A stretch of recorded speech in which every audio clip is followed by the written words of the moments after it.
ये चीज़ें तो रह गई हैं। अभी कैमरा चालू कर।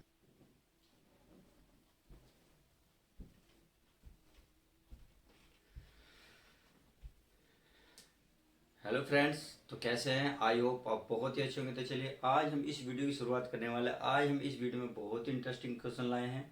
देखिए, क्वेश्चन से जाने से पहले आपको बेसिक समझना बहुत ही जरूरी है। तो क्लास कौन से लिए? 10th के लिए। चैप्टर नंबर कौन सा? 6, जिसका नाम है त्रिभुज। तो आज हम इसको बेसिक समझने वाले हैं, जो एक्सरसाइज 6.1 है।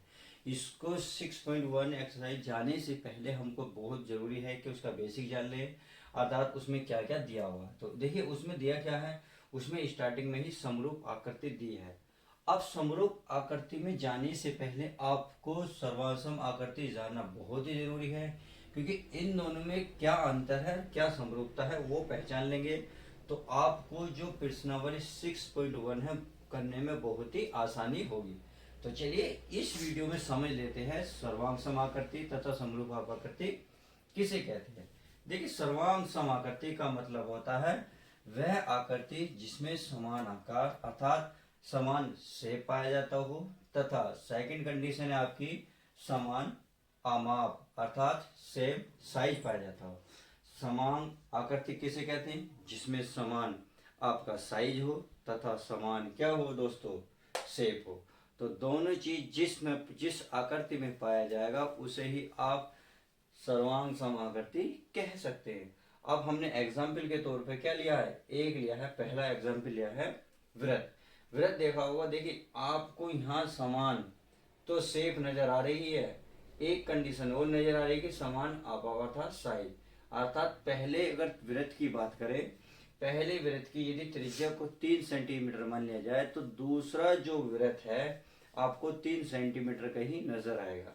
तो क्या हुआ? शेप अर्थात जो वृत्त है ये भी वृत्त है, ये भी वृत्त है। तीन इसकी क्या है? 3 सेंटीमीटर त्रिज्या है तथा अगले ही वृत्त की क्या है? 3 सेंटीमीटर त्रिज्या है।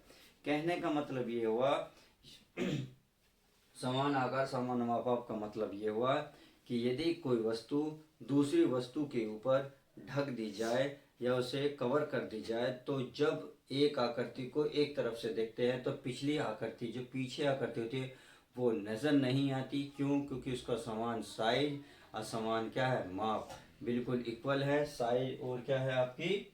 शेप बिल्कुल सेम है। तो आपको पिछली आकृति नहीं दिखता, अर्थात पहली आकृति दूसरी आकृति को पूर्णतः ढक लो तो उसे ही बोला जाता है सर्वांग सम आकृति। जैसे कि मैं आप कह सकता हूं कि मेरी जैसे ये हथेली है, यदि मैं इस हथेली के ऊपर अपना दूसरा हाथ इस तरीके से कवर कर दूं तो इसमें आपने देखा आपको कैमरे में केवल एक हाथ नजर आ रहा होगा, पीछे का जो बैक मेरा हाथ है वो नजर नहीं आ रहा। इसका रीजन यही है कि आपको इसमें समान आकार नजर आया तथा समान साइज नजर आया।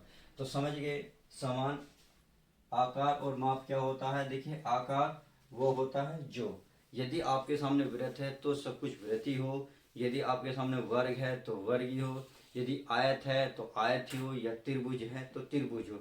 तो उसमें तीनों में क्या होगी? यदि हम त्रिभुज को त्रिभुज के ऊपर रख देंगे तो त्रिभुज का जो पहला त्रिभुज है केवल वो नजर आएगा, बैक वाला त्रिभुज आपको नजर नहीं आएगा।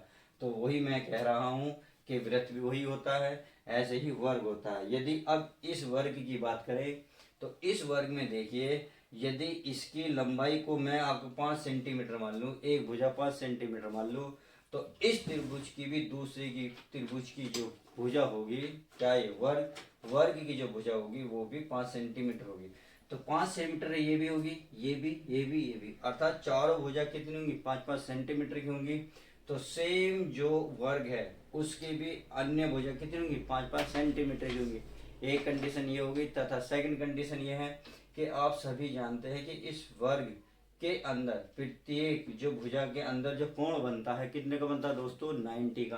कितने का बनता है? इसमें 90 का एंगल बनता होता है। इस तरीके से 90 का एंगल बना होता है, अर्थात प्रत्येक कोने पर आप वर्ग के अंदर 90 का एंगल देखेंगे।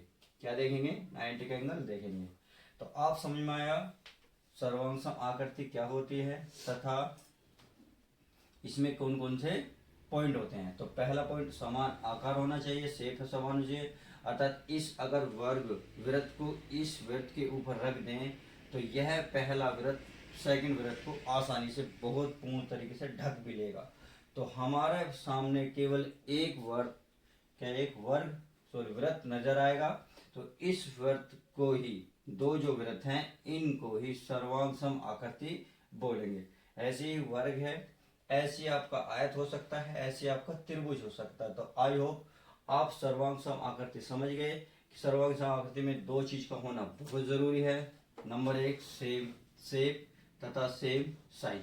ये दोनों अगर जिस चित्र में आपको पाए जाते हैं, जिस आकृति में दोनों चीज पाई जाती हैं, तो उसे आप सर्वांग सम आकृति बोल सकते हैं। तो क्लियर है।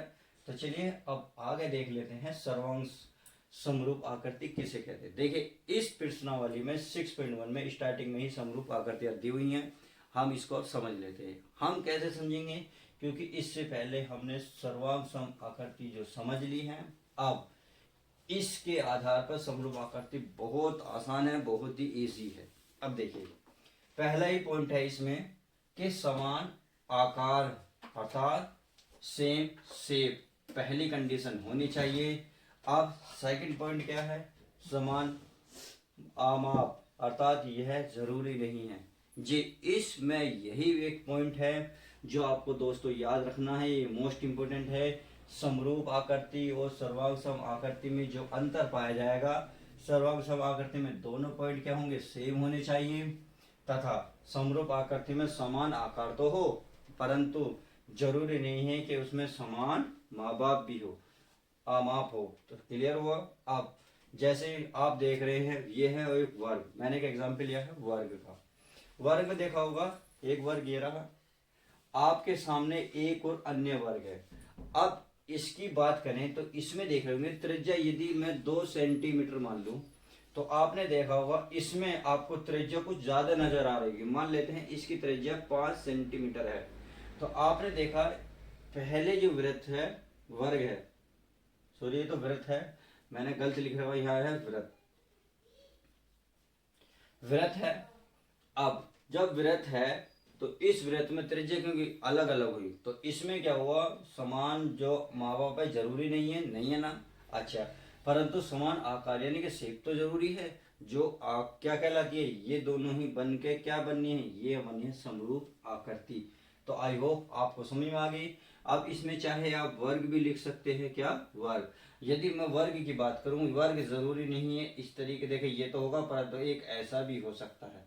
तो इसमें क्या जरूरी है भाई, शेप तो सेम है परंतु इसका साइज जो है अलग अलग है। अर्थात आप ये कह सकते हैं यदि एक सेम आकार की कोई वस्तु उसके ऊपर रख दें और दोनों वस्तु अलग अलग स्पष्ट नजर आए, तो उसमें क्या करें, समरूप आकृति। क्योंकि देखिए पहले आपको ये जानना बहुत जरूरी है इन दोनों में अंतर क्या है भाई, समान और समरूप, समान आकार समान आमाप, अंतर क्या है। अंतर यह है यदि इनके सब कुछ सेम हो, इनका सब कुछ सेम हो, इसमें त्रिज्या कहो, इसमें भुजा कहो और एंगल कहो, या इसमें जो भी बचा वो जो कहोगे, तो उसमें सब कुछ होनी चाहिए, सेम होनी चाहिए, सब कुछ सेम, वही आपके सर्वांग सम आकृति कहलाती है। तथा समरूप आकृति में केवल क्या हो, समान आकार, अर्थात एक ही कैटेगरी का कोई वस्तु हो। यदि हम वृत्त ले रहे हैं तो वृत्त ही होने चाहिए, वो छोटे भी हो सकते हैं बड़े भी हो सकते हैं, क्योंकि उनका जो है आपका साइज मैटर नहीं करता, केवल मैटर क्या करता है, आपका शेप मैटर करता है, समझ गए। तथा हमने लिया क्या, वर्ग। वर्ग में अब यह है एक ही कैटेगरी के हैं, हमने वर्ग लिए हैं, वर्ग छोटे बड़े कितने भी हो सकते हैं, बस क्या होना चाहिए, वर्ग होने चाहिए। क्योंकि देखिए इनके अंदर तो 90 का एंगल होगा, परंतु इनकी जो भुजा की बात करेंगे, भुजा क्या होंगी दोस्तों, अलग अलग मिलेंगी, अलग अलग मिलेंगी। तो आई होप अब इन दोनों का अंतर आप सब समझे। तो चलिए एक मैंने इसलिए नोट करके एक पॉइंट लिख दिया है कि आपको जल्दी समझ में आ जाए। तो देखिए क्या है, ये रहा, सभी सर्वांग सम आकृति समरूप होती है, सभी सर्वांग सम आकृति समरूप होती है। अर्थात आपने देखा सर्वांग सम में भाई समान आकार समान आमाप जो ना होना बहुत जरूरी है, समरूप हो सकती है वे, क्यों, क्योंकि इसका पहला पॉइंट देखिए इसमें मैच कर रहा है। अब जब ये वाली चीज इसमें मिल जाएगी तो समरूप आकृति हो सकती है, नहीं हो सकती, बिल्कुल हो सकती है। इसलिए बोला सभी सर्वांग सम आकृति समरूप होती हैं। क्योंकि इसमें ये जो वाली वस्तु सेकंड पॉइंट बचा है, ये समान मापा, जरूरी नहीं इसमें हो ना हो, परंतु समान आकार समरूप में होना चाहिए। तो ये क्लियर हुआ। अब आगे क्या करा, परंतु सभी समरूप आकृतियों का सर्वांग होना आवश्यक नहीं है। जी बिल्कुल नहीं हो सकता, क्योंकि हमारे इसमें हमें 2 पॉइंट चाहिए, 2 पॉइंट में हमें 1 पॉइंट तो मिल गया, दूसरा पॉइंट है समान माँ बाप का, क्योंकि ये जरूरी तो नहीं है भाई, आप छोटा बड़ा कुछ भी हो सकता, परंतु इसमें होना बहुत जरूरी है। तो ये वाला जो पॉइंट है समरूप आकृति का बी पॉइंट, ये हमें सर्वांग सम आकृति के बी पॉइंट से मैच नहीं खाता, इसलिए लिखा है नहीं है। क्या है, नहीं है। जगह सभी समरूप आकृतियां, जितनी भी समरूप आकृतियां होंगी का सर्वांग सम होना आवश्यक नहीं है। तो आई होप आपको समझ में आ गया होगा कि मैंने सर्वांग सम आकृति किसे कहते हैं तथा समरूप आकृतियां किसे कहते हैं पूरी तरीके से कवर करा दिया होगा। तो चलिए अब हम कुछ नेक्स्ट पॉइंट देख लेते हैं।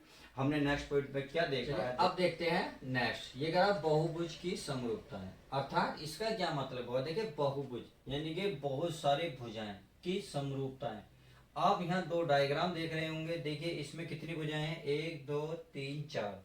आप इसका भी देखेंगे 1 2 3 4। तो आप 4 भुजा वाले या 5 भुजा वाले 6 भुजा, अर्थात आप कितनी भी भुजाओं वाले को ले सकते हैं, बस आपको उसकी समरूपता की पहचान क्या होगी वही में हम इसको बताएंगे। तो इसमें कह रहा भुजाओं की समान संख्या वाले 2 बहुभुज समरूप होते हैं। देखिए कह रहा भुजाओं की समान संख्या होनी चाहिए। इसमें देखा 4 है तो इसमें भी हमारे 4 होनी चाहिए, तो वही कहलाते हैं बहुभुज समरूप होते हैं। समझ में आ गई। अब इसकी कुछ कंडीशनें हैं, कंडीशन। तो पहली कंडीशन क्या है, पहली कंडीशन ये है, देखिए कंडीशन नंबर 1, इसमें बोला है उनके सभी संगत कोण बराबर हों। उनके संगत जो कोण होते हैं आपस में क्या होने चाहिए, बराबर। आई होप समझ ही होंगे। तो देखिए संगत का मतलब होता है, यदि आप ए स्टार्टिंग का देख रहे हैं, यहाँ ये वाला, तो आपको कोण ए कितना नजर आएगा, 105। तो इधर का ही आपको इसी चित्र में देखना है पी। तो क्योंकि कोण स्टार्टिंग में ए है, इसका क्या है पी, तो कितना कोण है दोस्तों, 105। तो ये कोण आपस में क्या है, बराबर। तो यही कह रहा है कि संगत कोण आपस में क्या हो, बराबर हो। ऐसे आप देख सकते हैं बी, बी में कितना कोण दे रखा है दोस्तों, 100। इसमें क्यू, क्यू के कोण दे रखा है 100। तो आपस में कोण क्या है, दोनों बराबर है। तो ऐसे ही आप सी देख सकते हैं, सी का है पी, सॉरी आर है, सी का कोण कितना 70 और आर का कोण कितना 70 अंश। ऐसे आप डी देख सकते हैं 85 है, एस का देखते हैं 85। तो आप समझ गए कि उनके सभी संगत कोण क्या होने चाहिए, बराबर। पहली कंडीशन ये है, तथा सेकंड कंडीशन ये कहती है कि उनकी सभी संगत भुजाएं समानुपाती हों। उनकी सभी संगत भुजाएं समानुपाती, यानी कि जो आपके सामने डायग्राम दे रखा हो उसकी जो भुजाएं होती हैं उनका जो अनुपात होना चाहिए, कौन क्या होना चाहिए, बराबर होना चाहिए, इक्वल होना चाहिए। तो हम देख लेते हैं इसमें, जैसे कि 4 भुजाएं दे रही हैं, तो 4 भुजाओं को हम तुलना करके देख लेते हैं क्या वो समानुपाती आएंगी या नहीं आएंगी। तो जो अगर बराबर आ गए, समानुपाती निशान आ गया है, अर्थात हमें समानुपात सिद्ध करने में कामयाब हो गए, तो बहुभुज क्या होगा, समरूप होगा। क्या होगा, समरूप। तो चलिए पहले चेक कर लेते हैं। पहले देखिए अब ए बी की वैल्यू देखिए, ए बी का मान है 1 सेंटीमीटर, कितना है, ए बी का मान है 1। और ऐसे ही बिल्कुल इसका क्या, पी क्यू। तो आपने देखा ए बी का मान है 1 सेंटीमीटर बटे इसका मान कितना है 2 सेंटीमीटर, तो 1/2 हो गया। ऐसे आप ए देखें भाई, ए बी करके देखें, अब ए से कहाँ पहुंचे बी, तो बी सी देखेंगे। तो ऐसे ही इसके समान क्या है, ये क्यू आर, क्या क्यू आर। तो बी सी बटे क्यू आर बराबर, देखिए बी सी की वैल्यू कितनी है, बी सी का मान है 2 बटे क्यू आर का मान कितना है 4। जब आप 2 से काटोगे 2 ही कम 2, 2 दूनी 4, तो इसका अनुपात आप देख रहे होंगे 1/2 आ गया। अब आगे देख लेते हैं। आगे दे रखा देखो सी डी, कितना देगा, सी डी का मान है 3 सेंटीमीटर। तो देखिए सी डी बटे आर एस, क्योंकि ये भी ऊपर है ये भी ऊपर है, तो संगत ही लेने हैं आपको। तो कितना है दोस्तों, आर एस, तो सी डी का मान है 3 सेंटीमीटर बटे आर एस का मान क्या है 6 सेंटीमीटर। तो देखिए 3 कम 3, 3 दूनी 6, तो ये कितना आ गया 1/2। तो आप देख रहे हैं इनके तीन जो भुजाएं हैं का अनुपात कितना है, बराबर आया। तो लास्ट भुजा और देख लेते हैं, क्योंकि हमारा चतुर्भुज है। तो ये क्या है, डी ए, क्या है ए डी कह सकते हो या डी ए। कितनी वैल्यू है 1.5, कितनी है दोस्तों 1.5। और ये कितनी है एस पी या पी एस, कितना है 3। तो देख लेते हैं ए डी बटे एस पी या पी एस, कुछ भी लिख सकते हो आप। इसका मान है 1.5 बटे, इसकी वैल्यू कितनी है 3। कितनी है दोस्तों 3, पॉइंट हटाओगे नीचे अगर, कितना 30। तो 15 कम 15, 15 दूनी 30। तो आपने देखा कि चारों भुजाओं का जो अनुपात आया वो आपस में बराबर आ चुका है। तो आप ये कह सकते हैं जो सामने चित्र दिए गए हैं, समरूप की जो नियम है, बहुभुज की समरूपता का जो नियम है वो दोनों को फॉलो कर रहा है। नंबर 1 कि उसके सभी संगत कोण आपस में बराबर होने चाहिए, जैसे कि हमने देखा कोण ए बी सी डी में तथा पी क्यू आर एस में चारों कोण आपस में बराबर थे, पहली कंडीशन। तथा दूसरी कंडीशन ये थी कि उनकी सभी संगत भुजाएं का अनुपात क्या हो, समान होना चाहिए। हमने जैसे कि आपने देखा ए बी बटे पी क्यू का मान 1/2 आया, ऐसे बी सी का मान क्यू आर का मान 1/2 निकल कर आया, ऐसे सी डी तथा आर एस का जो अनुपात है 1/2 आया, ए डी बटे पी एस का मान 1/2। तो देखो समान अनुपात, यानी कि अनुपात होना चाहिए समान, यानी कि जो पहली भुजा दूसरी भुजा का अनुपात है वो क्या होना चाहिए, ऐसी अन्य भुजाओं में होना चाहिए। तो आई होप इस वीडियो में आज हम इतना ही रखते हैं। आपको वीडियो कैसी लगी तो प्लीज लाइक करके जरूर बताएं। यदि आप कुछ कहना चाहते हैं तो कमेंट्स में अपनी बात जरूर लगे। तो चलिए मिलते हैं आपको नेक्स्ट वीडियो के साथ, नए एक्सरसाइज के साथ।